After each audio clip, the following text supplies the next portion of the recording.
Hello and welcome back. Today we're going to talk about equilibrium magnetization and energy state transfer.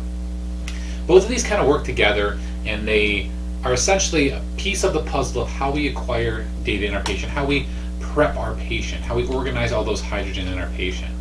So let's start with equilibrium magnetization. This is pretty simple.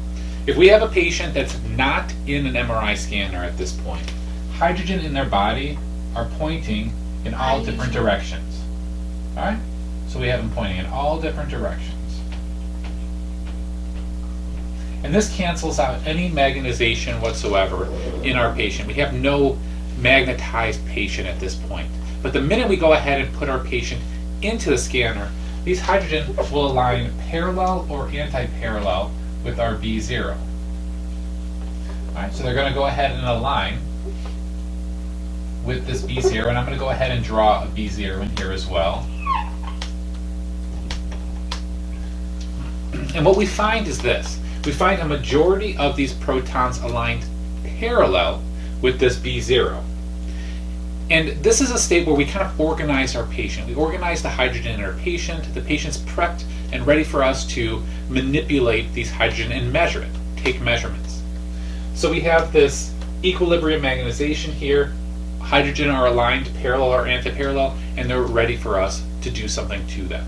Right? And this is what we call equilibrium magnetization. It's essentially setting up our net magnetism, or this accumulated magnetization, in a primary direction, our B0.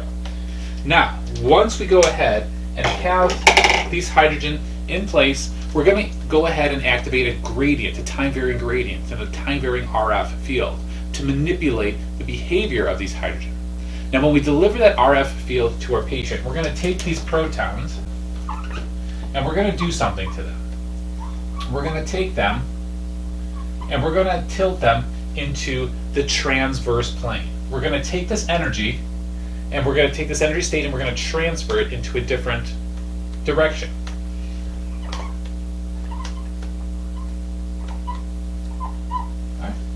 And this would be energy state transfer. We deliver this RF pulse to our patient, we take this net magnetization, and we manipulate this vector into a different state, a different direction, to the transverse direction.